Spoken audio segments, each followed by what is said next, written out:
Hello, I am Michelle Rasmussen, the Vice President of the Schiller Institute in Denmark and a journalist for Executive Intelligence Review.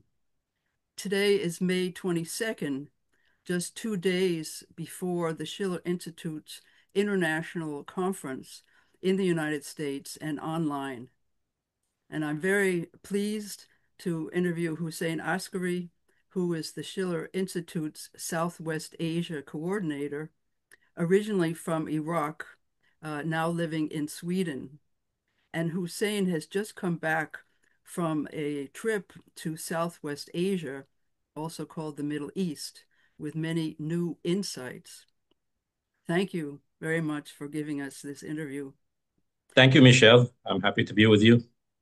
The UN will be holding a high-level international conference for the peaceful settlement of the question of Palestine and the implementation of a two-state solution on June 2nd to 4th, 2025, though some say it starts on June 17th, sponsored by France and Saudi Arabia. And the Schiller Institute and the International Peace Coalition are mobilizing to put our Oasis Plan for peace through economic development between Israel and Palestine and for the whole of Southwest Asia on the agenda. And this interview is a part of that effort.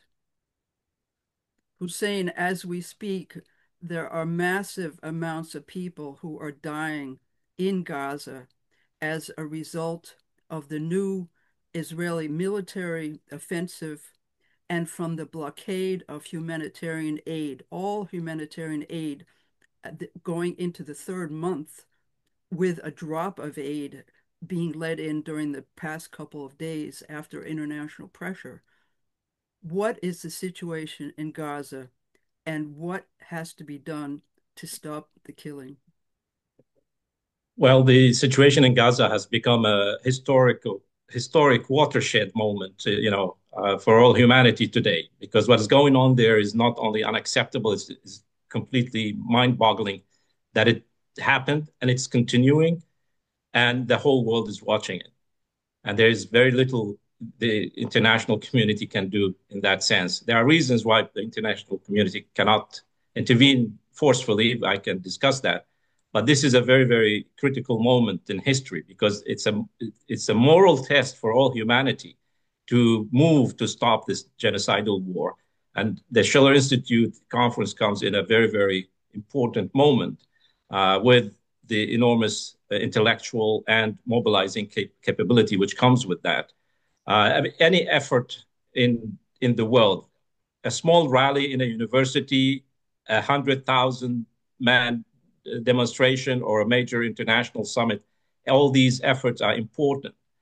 But at the end of the day, there is one thing which will be decisive, which is the role of the United States and specifically President Donald Trump himself, because of the special relationship between the United States and Israel. The situation in Gaza is entering the stage where, as I feared before, is that not, the the massive killing by using weapons. Uh, while it is very, very, horrendous, the numbers of people killed, the tens of thousands of children, women, and of course, elderly. But the stage where you enter into, when you block all water, food, medicine, the numbers of people who will be killed would be 10 times and even more than killing them using weapons. And this we have seen in Iraq, for example, in the Gulf War in 1991, where the bombing of the infrastructure, the immediate bombing campaign did not kill so many people, but destroying the infrastructure in Iraq, preventing medicine and other materials to come into Iraq for 10 years, killed almost 1 million Iraqis. So now we are in a stage where the famine, the infections, lack of water can kill 10 times more of people in Gaza than the shooting, the bombing could achieve. And this is where we are right now. And as the UN humanitarian assistance official said in an interview 2 days ago, he said, if we don't get this aid immediately into Gaza, 14,000 children will die, mostly infants, in the next 2 days.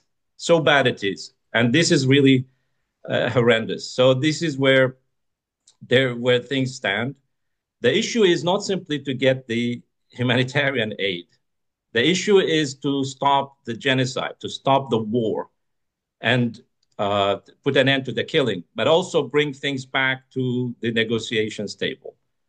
And this is where the whole thing is. I mean, you cannot deal with the humanitarian crisis.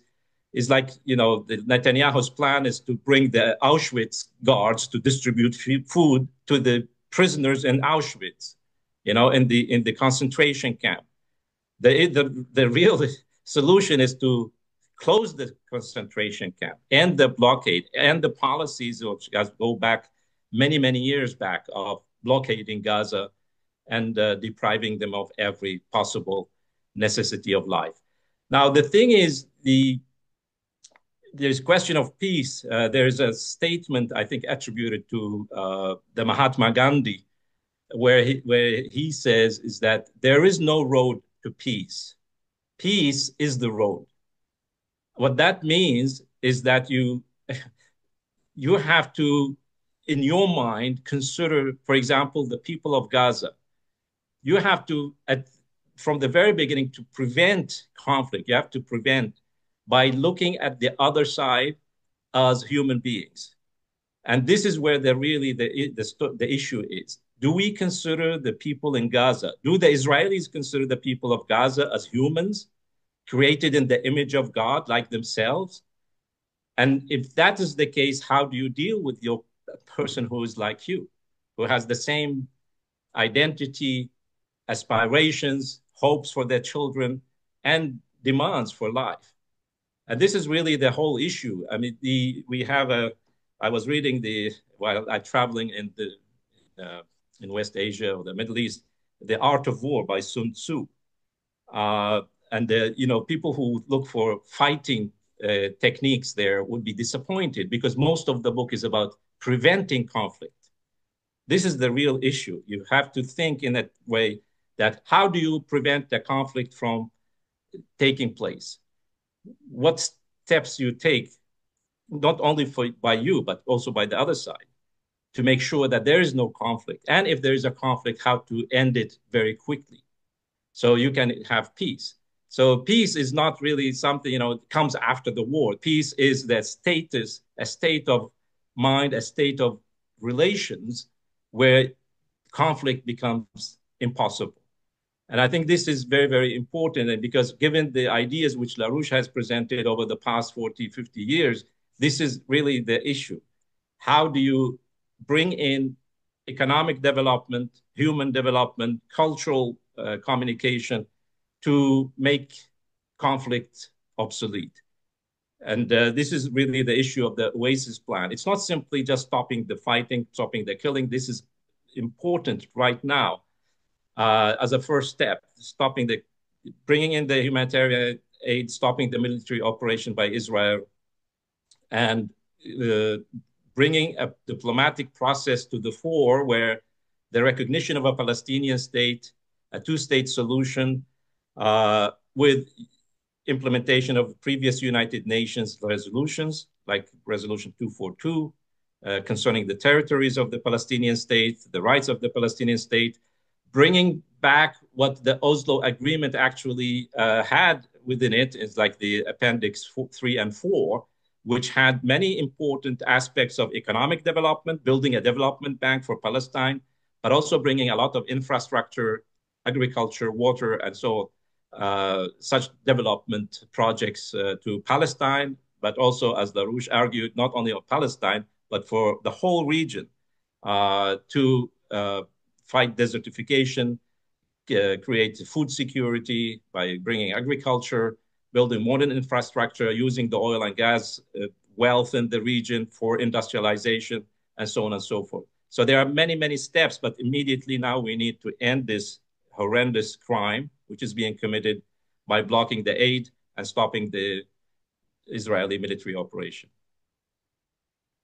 Can you say more? You just touched on it. You said that President Trump uh, is going to has to play a key role. Can you explain that more and what has to happen in order for him to intervene? Yeah, well, you see, many people criticize the Arab world, or they criticize the rest of the world for not doing anything concerning the Israeli crimes. There's a historical reality. First of all, the British created Israel for the purposes which we have seen, that keeping this area boiling in an endless wars, to be able to control all the players within that game. The British still play a role in that. But as you know, after World War II, the United States came into the game, uh, rejecting President Franklin Roosevelt's original ideas of resolving the Palestinian issue in cooperation with the Arab countries, which also included economic incentives. But with the creation of the so-called Zionist lobby, the Cold War, and all these developments, the United States became a key protector of Israel. And therefore, anything Israel does, the United States have to find excuses for. If it gets into a conflict, it has to support Israel, and so on and so forth. So they have become integrated so much in terms of military, security, economy, finance, and everything. The U.S. has the first and final saying in everything Israel does.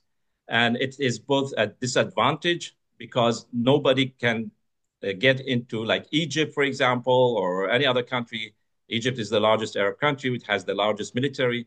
If they want to get into conflict with Israel, for example, to support the Palestinians, the United States will intervene immediately in a war against Egypt, which Egypt cannot win. So this is the reality. So nobody can interfere with what Israel is doing unless the United States okays it. And if the U.S. president doesn't do that, Lyndon LaRouche many, many years ago, when Sharon destroyed the peace process and started launching these regular attacks on Gaza, especially, he said, that the only solution here is if the American president calls the Israeli prime minister and tells him to cut it, stop this operation. And the US president has that power. The problem is that if he doesn't use that power for something good, the evil will continue. And so this is the situation. Everybody was hoping that President Trump, when he comes to, of course, he managed to get the ceasefire going. There were certain rounds of hostage releases and so on and so forth. But that was very cosmetical in a sense because it didn't really end the Israelis. And the Israelis decided that they would go ahead with continuing the operation to cleanse Gaza of its people. And the United States seems to have put the Palestinian issue on the back burner. And President Trump was supposed to come to the Middle East and announce some big surprise but it didn't happen. President Trump was there with his obsession for money. And that's the only thing he could brag about to have achieved, that he will get trillions of dollars of Arab money invested in the United States. And the whole Palestinian issue was pushed aside. So these summits which are coming now, they are useful, they are good, they bring back the issue to the fore. And I see also more and more nations in Europe, Sweden here, for example, the Swedish government have become much more clear and, in a sense, aggressive in criticizing Israel's policy, especially the latest blocking of the humanitarian aid. And the Swedish foreign ministry, actually, and the government, they are going to sanction certain Israeli extremist ministers and also some settler organizations. So these are useful, but the US president has the final saying in this matter for good or for bad. Yeah, you brought up that there is, especially in the last few days, when it is so apparent the genocide that's going on, that there's a growing opposition also inside Israel, where, according to the Danish news reports, that a majority of the Israelis now are against the war effort. Um, but also, there was a protest letter from 22 of the European countries, and even an appeal from the new Pope, Leo the 14th, among other things. So what else? You said that the main role is with the United States, but what else should the Europeans be doing? Yeah. First of all, you mentioned the fact that there's enormous opposition growing in Israel against the President Netanyahu, Prime Minister Netanyahu's policy. This is very, very effective. It's actually more effective than the demonstrations we have or pressure from Europe, because it's also very important for the Israeli people, because at the end of the day, they will become a pariah nation. They will be hated by everyone. Their superiority will not count so much because they will be completely isolated. And so the prospects for the future of the Israeli people will be very, very dark for themselves. So it's very important that the Israelis start, becoming more active, not simply just to get the hostage, the hostages released, but to end the killing, because these are your neighbors. These are human beings like you, and these are your neighbors. They will be there for the rest of history, probably, living next to you. So, what kind of relationship do you want with them? What kind of relationship you want to have with your Arab neighbors? Because Israel, you like it or not, is in the Middle East. It's separated by a huge sea with Europe and an ocean to the United States. So that kind of relationship, the fact that you are military superior right now, thanks to the United States, it will not help you in the future. So I think it's very important that the Israeli people are moving on that. And in Europe, I see more and more a growing recognition of how severe the situation is. The Europeans have actually made a big mistake by not opposing this war of aggression by the Israelis from the beginning.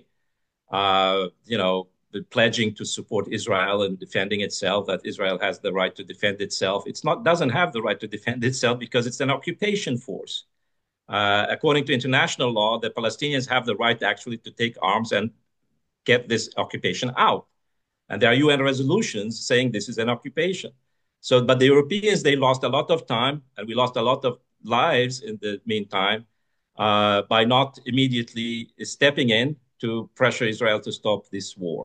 The other thing, I mean, what the European nations can do is to impose sanctions.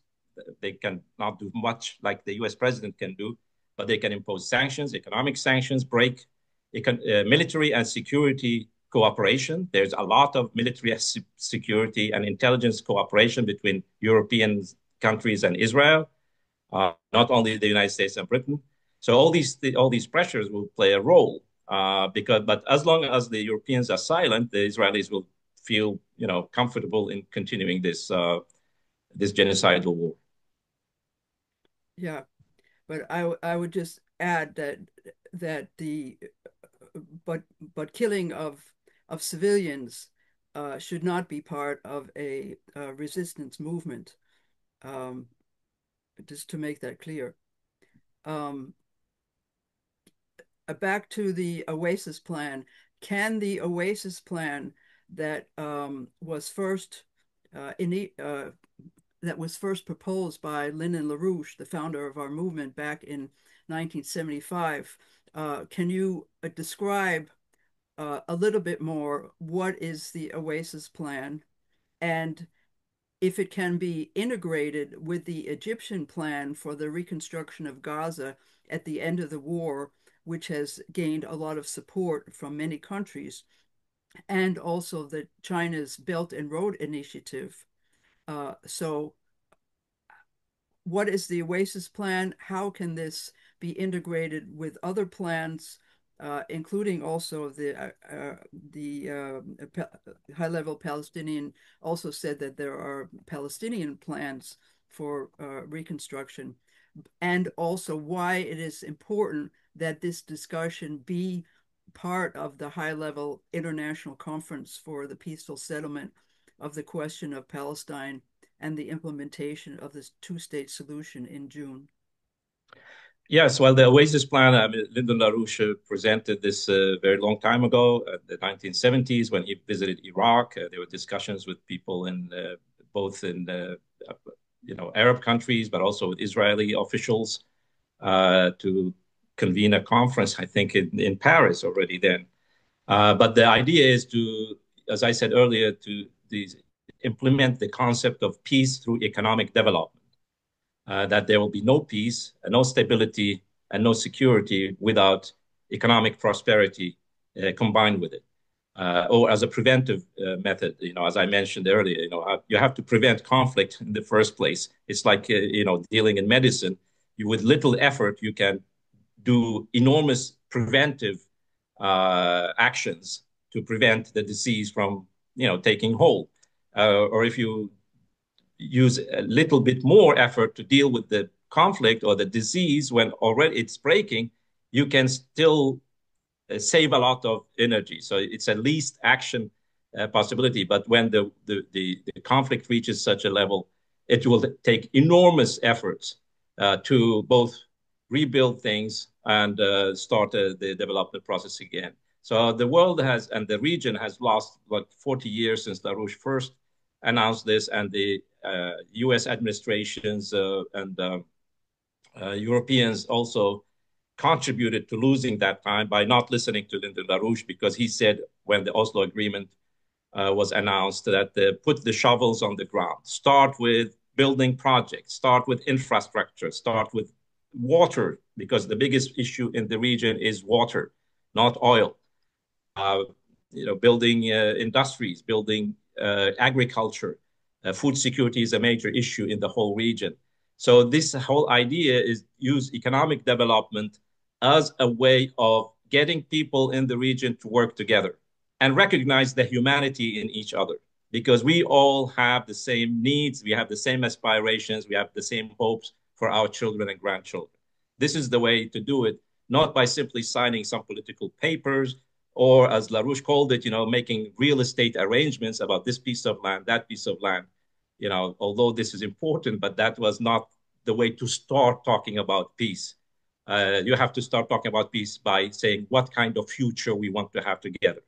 And so this is the idea, is to, if you look at the map, and LaRouche's vision is much larger, is because if you look at from the Atlantic, Morocco, Mauritania, all across North Africa, the West Asia, the so-called Middle East, Central Asia, all the way to China and nearby Beijing, it's all a long strip of arid, semi-arid, and desert areas.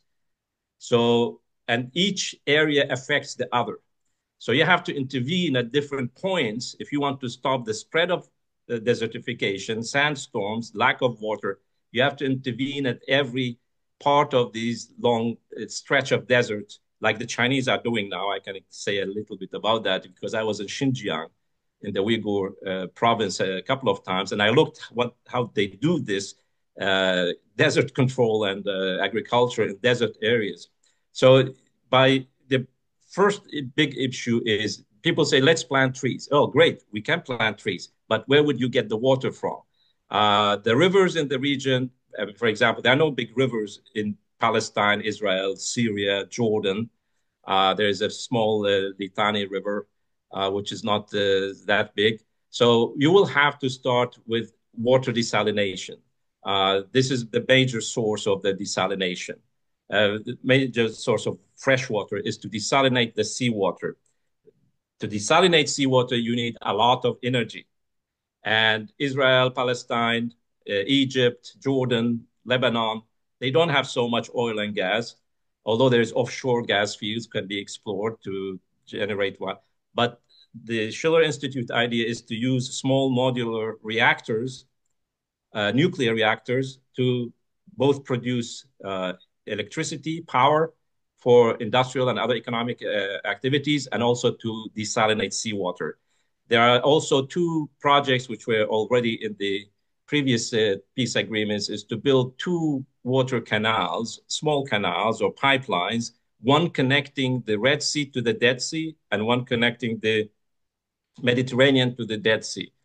Let me be clear, these are not navigation canals, as some people claim, the Ben Gurion. This is a fantasy, it doesn't exist, it will never work. To build major navigation canals for ships to go through Israel, Palestine, instead of the Suez Canal. This is a completely insane idea and also not feasible at the moment. but to bring water. Why? Because the Dead Sea is about 400 meters below the sea level, the normal sea level. And therefore, if you build a water canal or pipelines from the Red Sea and from the Red Sea and the Mediterranean to the Dead Sea, you will have an incline of whereby you can use the difference in the height where the water flows downstream. You can generate power, hydropower, and use that hydropower to desalinate the seawater and also generate electricity. So these are two important. But along these two canals, you can also build small modular nuclear reactors. So this is specific to this area: Israel, Palestine, Jordan, Lebanon, parts of Syria.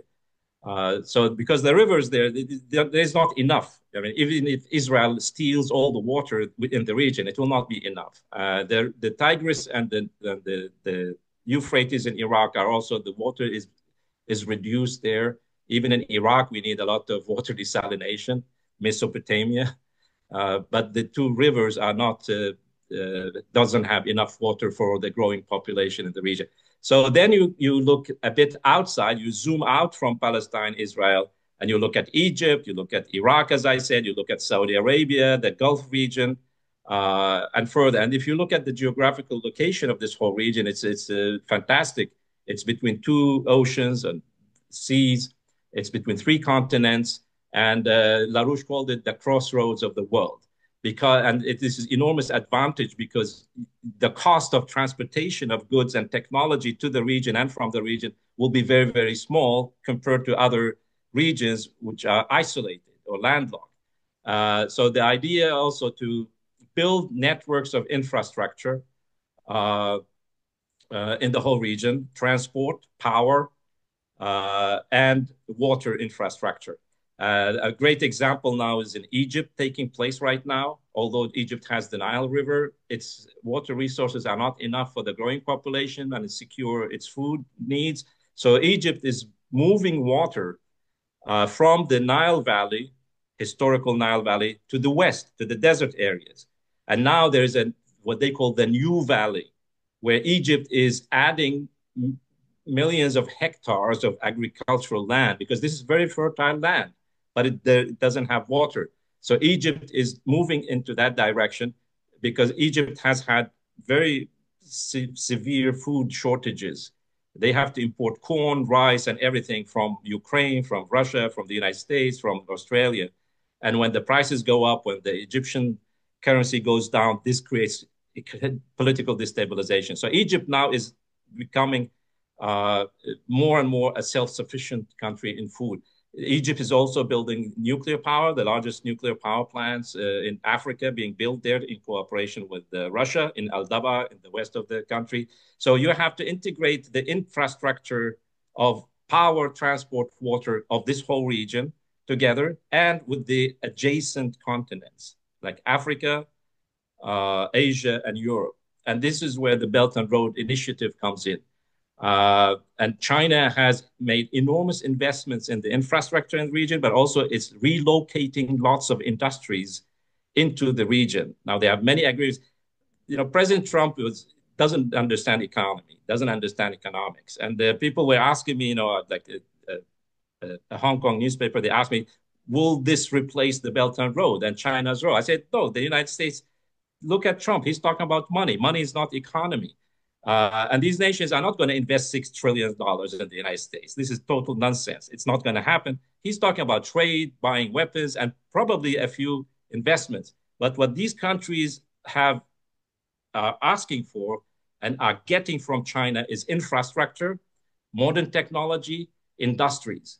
This is one of the big points which LaRouche made in Abu Dhabi in 2002 at the oil and gas conference, where he said that these Arab countries and Iran and other oil exporting countries, they should stop selling their oil so cheap and stop using it as fuel and instead build nuclear power in order to use the oil and gas as industrial materials. Today, we have almost everything is made of plastics, fibers, We have petrochemicals, we have paints, we have all kinds of things are made from oil and gas. Even clothing is made of oil and gas. We have so this the value of each barrel will increase by tens and tens of times if you use that oil and gas instead of burning it as industrial material. So China is building enormous industrial parks in Saudi Arabia, for example, in Jizan, on the Red Sea, has enormous petrochemical industries. We have in the United Arab Emirates. All the Arab countries are investing now in that. In Egypt, we have at the Suez Canal industrial zone, where the new Suez Canal, the second one, was built. Now there's industrial parks where Chinese, mostly Chinese, but also European and Japanese and Korean companies are building or moving their industries. Is like they're outsourcing some of it to Egypt, to Ethiopia, to Saudi Arabia, to other countries in the region. So this is part of the Belt and Road Initiative. We're not only connecting trade routes, but bringing economic development to these regions where you can use the human resources, the natural resources, and the enormous financial resources which Saudi Arabia, the Emirates have. I give you one example or two examples how the Saudi money is better invested with China than in the United States, because in the United States, you can build resorts, gambling casinos, and tourist stuff, maybe some AI big centers. But Saudi Arabia, 2 months ago, they signed an agreement where they bought shares in Lenovo, the computer producer, the Chinese computer producer. They bought $2 billion worth of bonds dedicated for the Lenovo opening a plant in Saudi Arabia, in a special economic zone in Saudi Arabia, where Saudis will start producing these computers and other, communication materials. The same thing is happening with Huawei. It's happening with the electric vehicle and electric buses in Saudi Arabia. So Saudi Arabia is industrializing, but it's getting the technology in cooperation with China. So if the United States can do such things, that's great, but that's wasted money.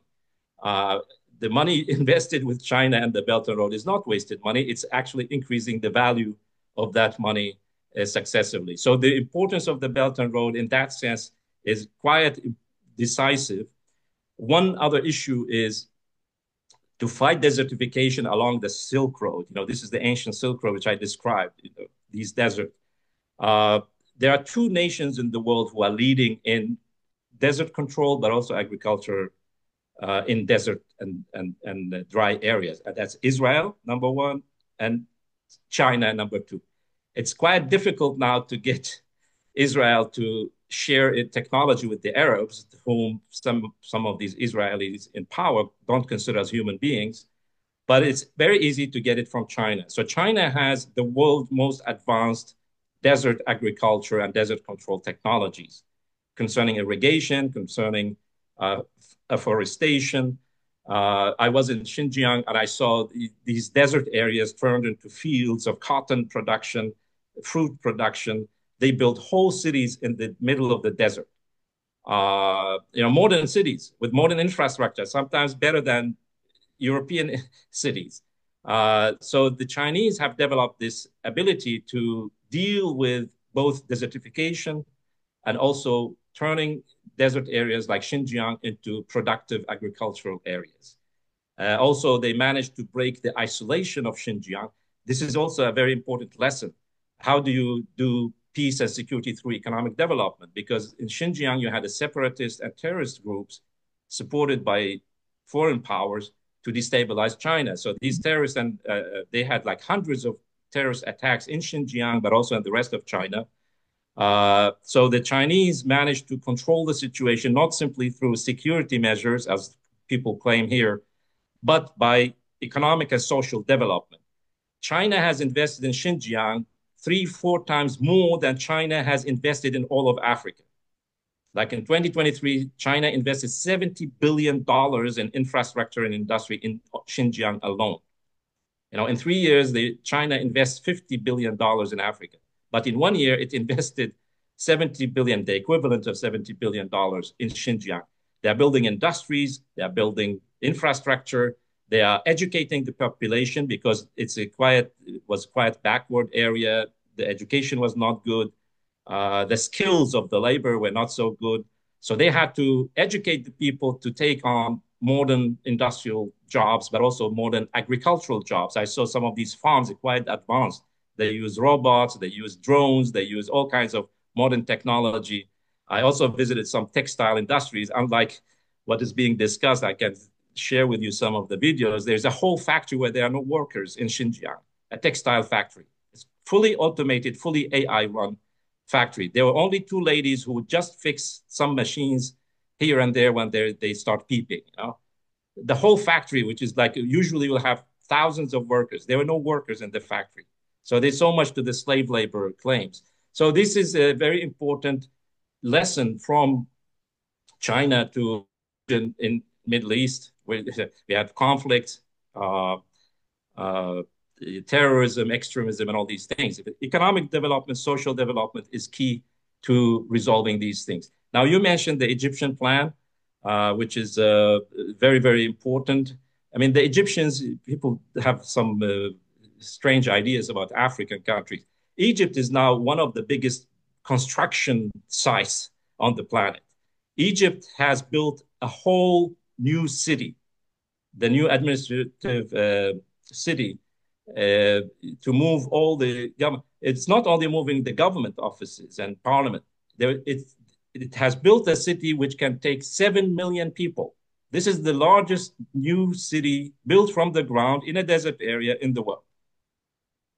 So it has modern infrastructure. Of course, China is contributing to building, for example, the railway there, but also the center of the city, the commercial center where you have the skyscrapers. This is a Chinese company, but the rest of the city is built by Egyptian companies. Egypt is building thousands of kilometers of roads, bridges, tunnels all over Egypt and in the Sinai Peninsula. So Egypt has developed an enormous construction capability, especially in housing, because there are lots of housing problems in Egypt now being resolved by Egyptian companies. So Egypt is actually fully capable of rebuilding Gaza in record time. Could be possible that if China is involved or others are involved, the reconstruction of Gaza could become quicker. But the idea, the Egyptians presented this idea already last year when President Trump started talking about relocating the people of Gaza to another country and rebuild it as a wonderful, amazing, tourist attraction. This is not going to happen. So the Egyptians and the Arab countries were very, very upset, and therefore they presented this as a positive alternative because President Trump challenged others, what plans do you have? Let's see your plan. And the Egyptians immediately said, well, we do have a plan. And actually, the Oasis Plan, the Schiller Institute's Oasis Plan, is gaining a lot of popularity in Egypt. I was interviewed by the biggest newspaper there, Al Masri Al Yom, by their economic editor, Mr. Qutb. And the initial idea was to discuss the Oasis Plan and the reconstruction plan of Egypt, but then it diversified into a discussion about physical economics, about LaRouche's ideas about economy, about the financial crisis, and how to deal with the new financial crisis. So the Egyptians are quite open-minded right now to absorb, integrate, but also participate in big ideas. And I think it's very, very hopeful and that Egypt is now taking the lead in this situation, although they cannot do much in terms of military or stopping the conflict, as I mentioned, because they will end up in a conflict with the United States. Just before we go into our last topic, what do you say to there are some Palestinians and others who say all this talk about the Oasis Plan, this is fine, but first we have to get independence and then we can speak about economic development. Well, this is a long-standing issue. As I said, to have peace, you have to prevent conflict, and to prevent conflict, you have to recognize the humanity in the other side. But I understand now that the Palestinian people have to have their state. Now, this is becoming recognized globally. There should be a Palestinian state. There is no question about it. Because one of the problems with the Oslo Agreement is that there was no recognition of a Palestinian state, a Palestinian nation. There are Palestinian people. This is what they want to talk about. There is a people there, difficult to recognize what they are, but they are Arabs, they are Muslims, some of them are Christians. But to have a sovereign nation with statehood, this will shift the legal status of Palestine in international fora to a different level because it's a sovereign nation, and any aggression against that sovereign nation is a breach of international, law. Although this is a breach of international law, but if you have two nation states, the dealing with that conflict will become much different in international fora if both of them are recognized as a nation state, because the Palestinians have lived through the Oslo Agreement and all these years, and they recognize that they have been tricked into abandoning their dream. And remember that uh, the before the October 7, 2023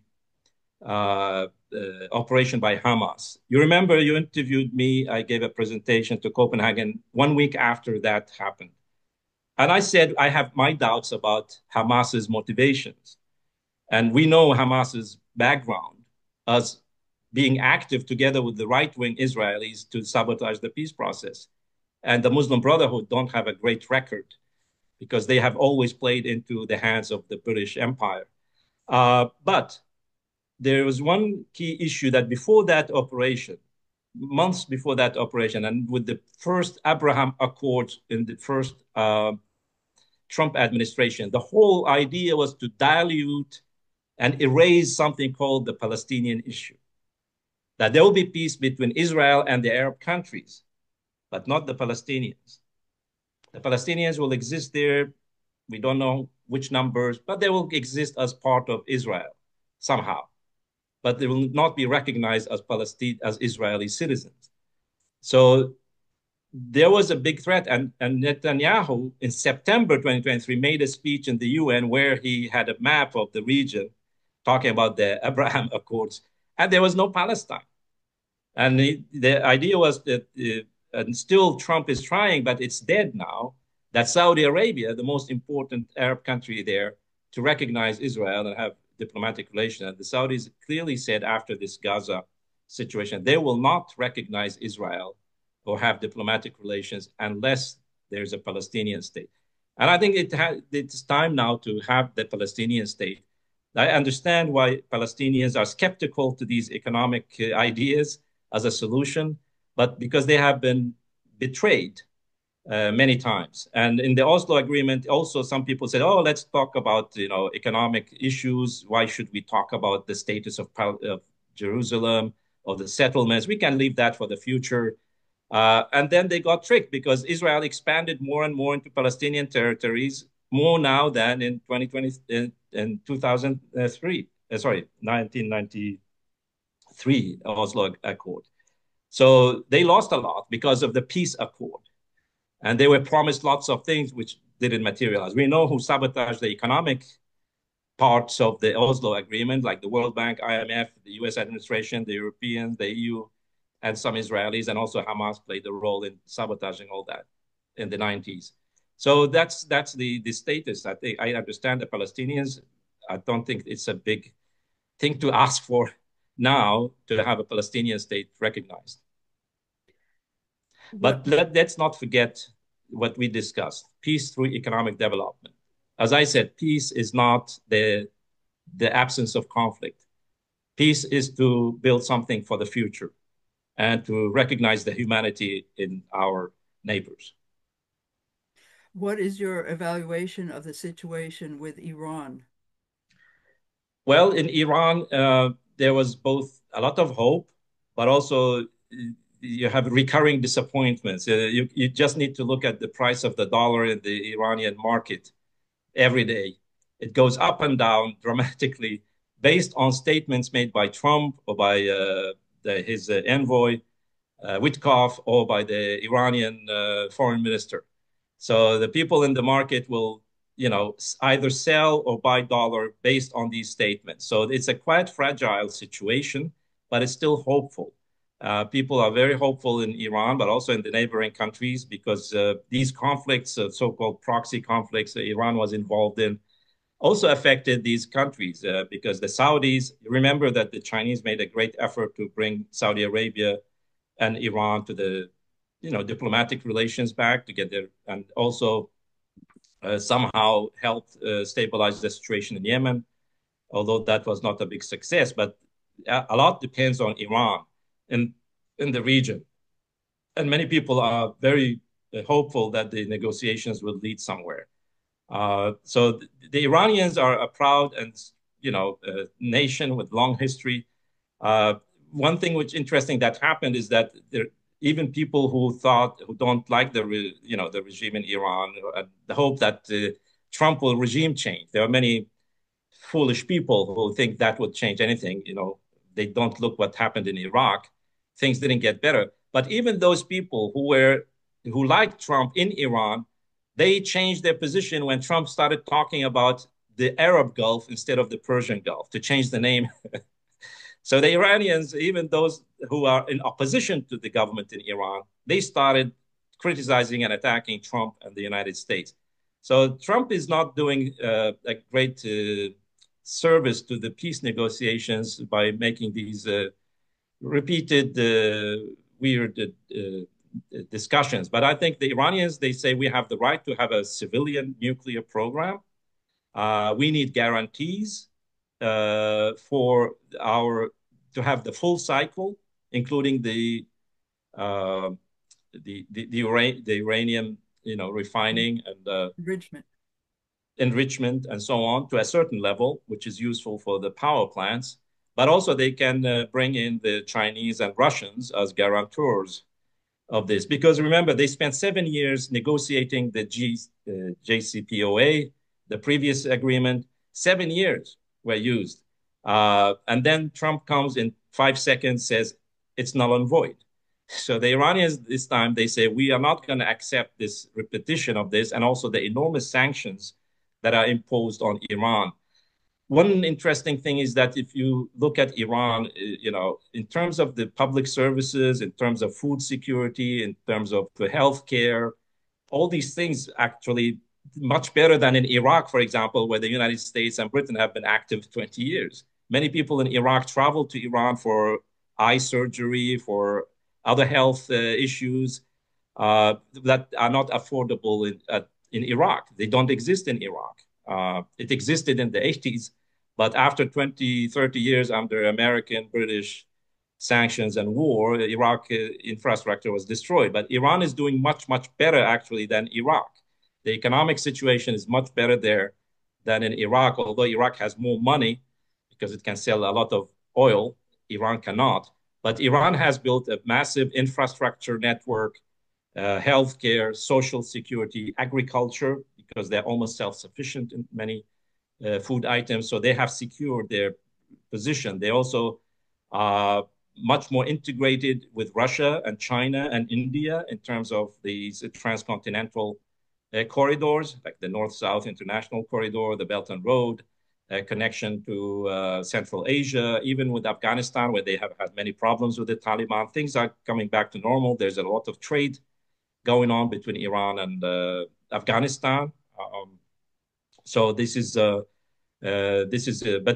if the sanctions are lifted, if there's an agreement, Iran's economy will, explode in a positive sense because it has enormous potential for even technological development. It's very, very advanced economy right now, but it has these restrictions.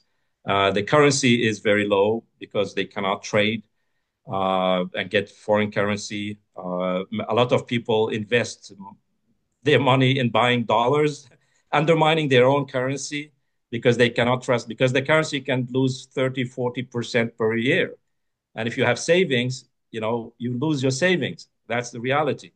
So there's enormous inflation. There are also now recurring blackouts during the day, like 2, 3 hours, not so much than that, but even that is disrupting some of the economic activities. In Iraq, we have blackouts for half of the day because the United States and Britain never managed to rebuild Iraq's infrastructure, including the power generation. So I think Iran is, if there's an agreement with the United States, it would be great for Iran. It would be great for the whole region. Do you have anything else you would like to say in conclusion? Well, as I said in the beginning, the Schiller Institute's work and the work of many others is very, very important. Although on the surface it doesn't look like affecting anything, but it's very important to keep this spark of humanity inside us, but also provide people with a solution. Many people have lost hope that you can do anything in the world. And the Schiller Institute and the other activists and intellectuals and even world leaders are showing enormous leadership, capability and character in this crisis. And I think we need that. We need to have this sense of humanity preserved, is this little fire we have, because at the end, this is what really makes us human, that we care about other human beings, we care about the future generations, we care about the world we live in. And I think this is very, very important. The other thing is that we need ideas. We don't really know. I mean, if you look at President Trump, for example, or the leadership of the EU, they have no idea how to rebuild an economy, how to build an economy, what production is. President Trump is completely obsessed with money. The only thing he wants to talk about is money. His tariff war with China and the rest of the world has led to disaster. It brought the international financial system and American and transatlantic financial and monetary system to the brink of a new collapse. And he had to roll back all that. He doesn't know what to do now. The Schiller Institute and the LaRouche movement can provide a lot of the ideas that are crucial for the Trump administration to make America great again, as Roosevelt did before. Indeed, we do want America to be great, but we want it to be one among other nations in a community of sovereign nation states, not an empire. Thank you very much, Hussein.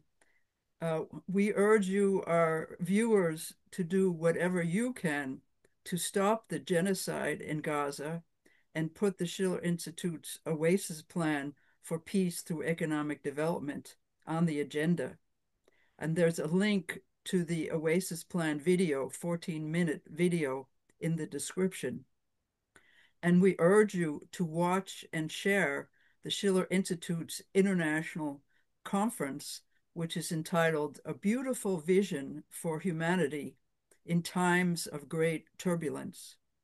And this will take place 2 days from now, Saturday, May 24th, and Sunday, May 25th. And it could be seen afterwards, where our own high-level discussion will take place. And there's also a link to the conference in the description.